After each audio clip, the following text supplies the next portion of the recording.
कोई भी प्रोग्राम लिखेंगे हम विजुअल बेसिक के अंदर, ये समझ लें यहाँ पर सी नहीं है, यहाँ पर विजुअल बेसिक लिखा हुआ है। तो जो हम प्रोग्राम लिखेंगे उसको हम कहेंगे सोर्स कोड। ये एक नई टर्मिनोलॉजी है आपके सामने सोर्स कोड की। तो सोर्स कोड क्या होता है? जो हम प्रोग्राम लिखते हैं, मिसाल के तौर पे जो हमने प्रोग्राम लिखा उसका वैसे लिखेंगे। मिसाल है कि लिखते हैं हम input A, input B, let C is equal to A plus B और प्रिंट सी। ये एक 3 लाइनों का एक कोड है जो कि आपको 4 लाइनों का एक कोड है जो कि नजर आ रहा है। ये जो इस चीज को हम कहेंगे सोर्स कोड। ये सोर्स कोड हमेशा हाई लेवल लैंग्वेज के अंदर लिखा जाता है और इस सोर्स कोड को हम किसी न किसी प्रोग्रामिंग लैंग्वेज के अंदर बैठ के लिखेंगे।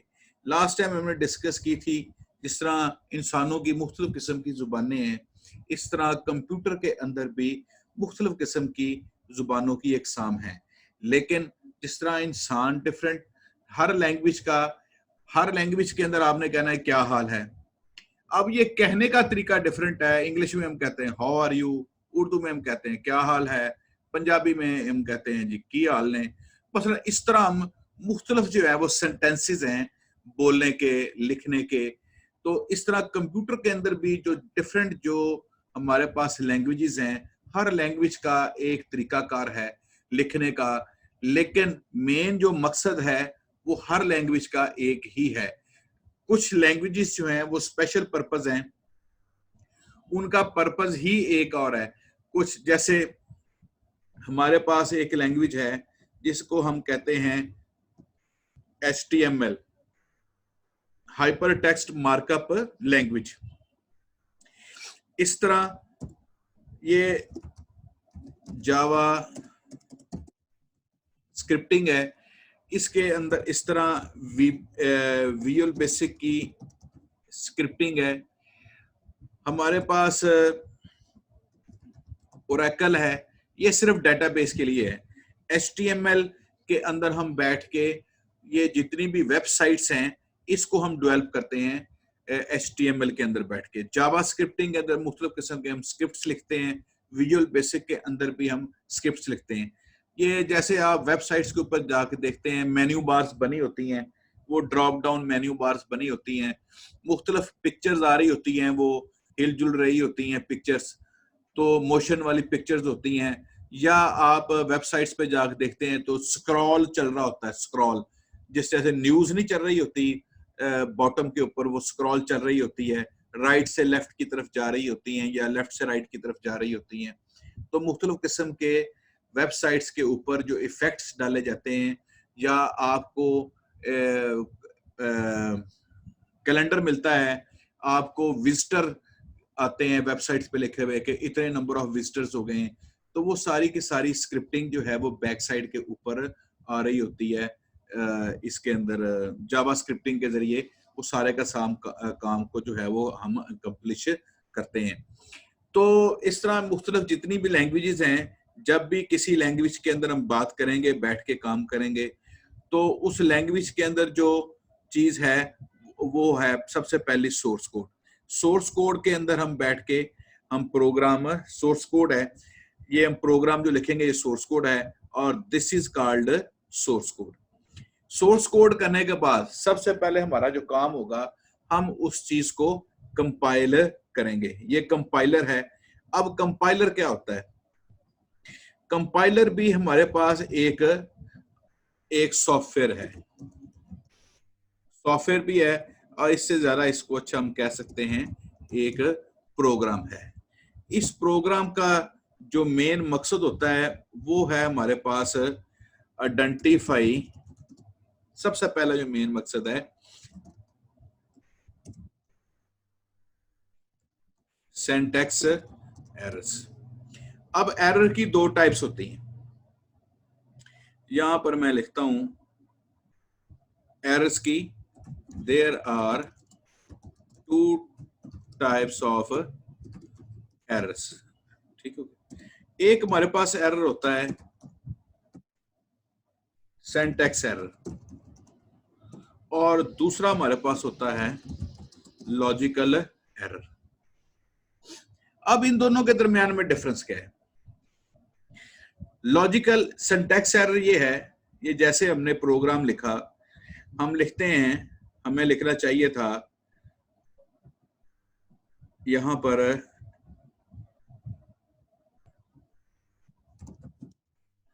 इनपुट ए, ठीक है, अब मैंने इनपुट और input B let C is equal to A plus B, अब और प्रिंट सी। अब मैं क्या करता हूं, गलती से मेरे से जो है वो ये टी नहीं लगता, ये टी नहीं लगता, मैं टाइपिंग मिस्टेक हो गई है मेरे से और मैं टी लगाना भूल गया हूं। अब जब कंपाइलर, ये एक बंदा है, ये एक प्रोग्राम है, जैसे ही ये कंपाइलर इस प्रोग्राम को, ये जो आपके पास प्रोग्राम लिखा आ रहा है नजर, इस प्रोग्राम को रीड करेगा तो इसको नहीं पता कि प्रिंट क्या है, इसको तो जो लफ्ज का पता है वो है प्रिंट। अब जब ये इसको रीड करेगा इस लाइन को, तो ये देखेगा लिखा हुआ कि प्रिंट सी। अब कंपाइलर जो है वो इसको अंडरस्टैंड नहीं कर पाएगा, तो ऐसा जो एरर फिर, और यहां पर ये एरर जनरेट कर देगा, वो कहेगा जी कि ये जो अननोन वर्ड है, अननोन कमांड है, मुख्तलिफ किस्म के जो कंपाइलर्स हैं मुख्तलिफ लैंग्वेजेस के, वो मुख्तलिफ किस्म के कोड्स, मुख्तलिफ किस्म के वेज से, डिफरेंट वेज से कम्युनिकेट करते हैं कि ये क्या मसला है। इस तरह जिस तरह का एरर होगा उस तरह का वो उसके हिसाब से कम्युनिकेशन की जाएगी। तो ये क्योंकि इसको नहीं पता प्रिंट सी क्या है, कंपाइलर को वो नहीं पता, अब कंपाइलर क्या करेगा, कंपाइलर जो है वो यहां पर हमें एक एरर देगा और वो कहेगा कि मुझे प्रिंट का मतलब नहीं पता। तो आप जब ये एरर आएगा आप देखेंगे कि वो कहेगा जी चौथी लाइन के ऊपर जो है वो आपके पास एरर है, और वो जो फोर्थ लाइन होगी आप उस वहां पर जाएंगे और देखेंगे कि क्या मसला आ रहा है, आप यहां पर इसको प्रिंट कर देंगे। इसी तरह मिसाल है कि ये इक्वल टू आप लगाना भूल गए, मिस्टेक हो गई, टाइपिंग मिस्टेक हो गई, आप इक्वल टू का साइन लगाना, यहां पर इक्वल टू का साइन लगा हुआ था। लैंग्वेज का ये सूल है कि जब दो चीजों को एक चीज के इक्वल करना है तो बीच के अंदर इक्वल टू का साइन आपने लगाना है, ये लैंग्वेज का असूल है।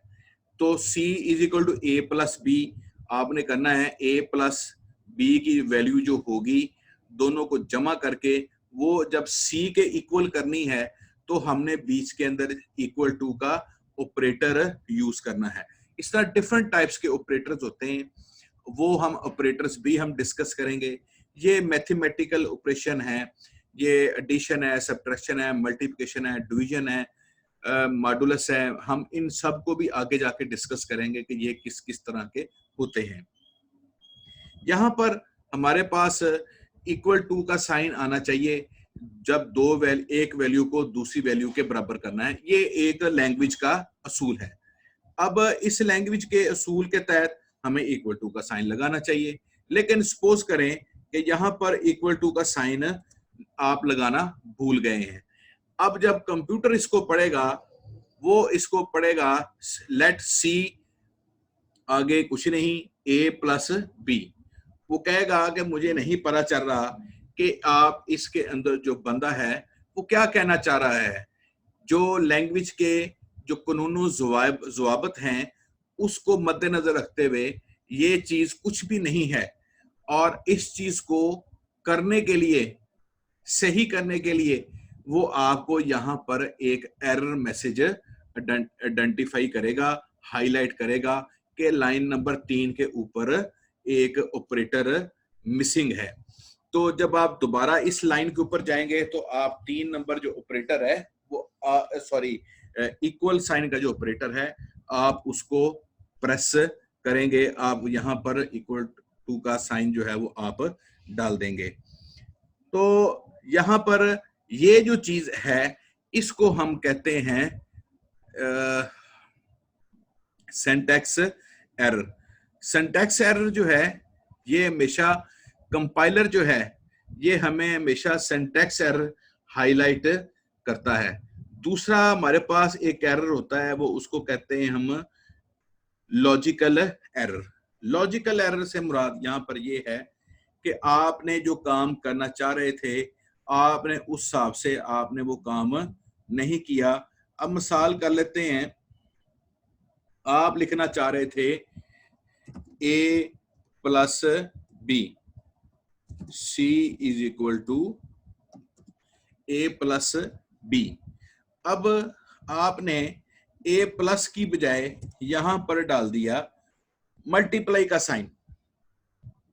अब कंप्यूटर को तो नहीं पता कि आप एडिशन करना चाह रहे हैं या आप मल्टीप्लिकेशन करना चाह रहे हैं। अब उसके बाद आप करते हैं प्रिंट सी। अब आप a की वैल्यू देते हैं 5 और b की वैल्यू भी देते हैं आप 5। अब और उसका जवाब जो है आप जब प्रिंट c की वैल्यू जब प्रिंट होती है स्क्रीन के ऊपर और आप एक्सपेक्ट करते हैं कि वो जवाब आएगा आपके पास 10, जबकि कंप्यूटर जो है उस जवाब को दिखा रहा है 25। अब आप कहेंगे कि मैंने तो a प्लस बी किया है और इसका जवाब तो 10 आना चाहिए, 5 प्लस 5, 5 जमा 5 मैंने किया है, लेकिन इसका जवाब क्या आ रहा है हमारे पास 25। अब कंप्यूटर जो है वो भी ठीक है क्योंकि कंप्यूटर को यहाँ पर जो साइन जो यूज किया गया है वो मल्टीप्लिकेशन का साइन यूज किया गया है। ये जो साइन यूज किया गया है बीच में वो मल्टीप्लिकेशन का साइन यूज किया गया है और कंप्यूटर के हिसाब से वो बिल्कुल ठीक है, लेकिन आपके हिसाब से वो ठीक नहीं है। आपने यहाँ पर प्लस का निशान लगाना था लेकिन आपने यहाँ पर मल्टीप्लिकेशन का साइन यूज कर लिया है। तो ऐसी सिचुएशन के अंदर जो चीज जो है वो आपके पास एरर जो आपके पास आएगा वो आपके पास आएगा लॉजिकल एरर। कंपाइलर जो है, सिर्फ जो कंपाइलर है वो हमें सिर्फ और सिर्फ जो चीज आइडेंटिफाई करता है वो हमें आइडेंटिफाई करेगा सिर्फ syntax error. Logical error compiler कभी भी आइडेंटिफाई नहीं करता। लॉजिकल एरर को आपको खुद को प्रोग्राम को दोबारा रिविजिट करना पड़ेगा कि मैं क्या करना चाह रहा था और ये क्या हो रहा है, ऐसा जैसा मैं चाह रहा था करना वैसा क्यों नहीं हो रहा, इस चीज को कौन ठीक करेगा? वो ठीक करेगा, आप खुद ठीक करेंगे, उसको प्रोग्रामर ठीक करेगा बैठ के कि लॉजिकल एरर क्या है, ये लॉजिकल एरर है या सिंटैक्स एरर है। सिंटैक्स एरर आपको कंपाइलर हाईलाइट कर देगा, जबकि आपको लॉजिकल एरर अगर आ गया, रिजल्ट्स वो नहीं आ रहे जो रिजल्ट्स आप अचीव करना चाह रहे हैं, तो वो आपको अपने प्रोग्राम को दोबारा फिर से जाके रिविजिट करना पड़ेगा। जब आप प्रोग्राम को ये कंपाइल कर लेंगे और आपका कंपाइलर आपको बताएगा कि कोई एरर इसके अंदर नहीं है, उसके बाद वो कंपाइलर इसी चीज को बाइनरी कोड के अंदर कन्वर्ट कर देगा। ये मशीन लैंग्वेज के अंदर जिसे हम कहते हैं उसको मशीन लैंग्वेज के अंदर कन्वर्ट कर देगा और ये प्रोग्राम हमारे पास तैयार हो जाएगा। जब भी कोई यूजर होगा, जब भी आप जब प्रोग्राम चलाएंगे, प्रोग्राम आपने यहाँ बना लिया, ये जो बाइनरी कोड है एक्चुअली ये ही हमारे पास प्रोग्राम बन गया है। ये बाइनरी कोड जो है ये हमारे पास प्रोग्राम है और जब इस प्रोग्राम को आप एग्जीक्यूट करेंगे तो आप इस प्रोग्राम को बाइनरी कोड को एग्जीक्यूट करेंगे। हम इस सोर्स कोड को एग्जीक्यूट नहीं करेंगे। ये जो सोर्स कोड है ये वैसे का वैसे ही रहेगा और ये हाई लेवल के अंदर लिखा हुआ है, इसको हम एग्जीक्यूट नहीं करेंगे। हम एग्जीक्यूट करेंगे कंपाइल होने के बाद जो फाइल हमें मिलेगी वो एग्जीक्यूटेबल फाइल मिलेगी, और वो फाइल जो एग्जीक्यूटेबल होगी वो बाइनरी कोड की शक्ल के अंदर होगी। अब बाइनरी कोड की जो शक्ल की जो फाइल है, बाइनरी कोड के फॉर्मेट के अंदर जो हमारे पास फाइल है, ये जो लिखा हुआ है एग्जीक्यूटिंग फाइल, इसको हम एग्जीक्यूट करेंगे। इसको हम इनपुट देंगे, यहां से यूजर यहां से इनपुट देगा, इस एग्जीक्यूटेबल फाइल को इनपुट देगा और ये एग्जीक्यूटेबल फाइल जो है वो आउटपुट जनरेट करेगी।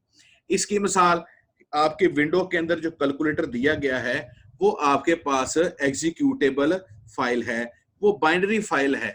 विंडो के अंदर जो आप कैलकुलेटर यूज करते हैं विंडो के अंदर बिल्ट इन है, या आप अपने मोबाइल के अंदर जो कैलकुलेटर यूज करते हैं वो आपके पास बाइनरी फाइल है, वो आपके पास सोर्स कोड नहीं है। सोर्स कोड सिर्फ उसी कंपनीज के पास होता है जिन्होंने वो कैलकुलेटर, वो प्रोग्राम, वो इजाद किया होता है, वो उन्होंने डेवलप किया होता है। वो सोर्स कोड को अपने पास रखते हैं और आपको बाइनरी कोड की फाइल आपको नेट के ऊपर वो फराहम कर रहे होते हैं। आपको जो प्ले स्टोर से जाके जितने भी एप्लीकेशंस डाउनलोड करते हैं वो सारी की सारी एप्लीकेशंस किसकी फॉर्म की शेप के अंदर होती हैं, वो आपके पास बाइनरी कोड की शेप के अंदर होती हैं।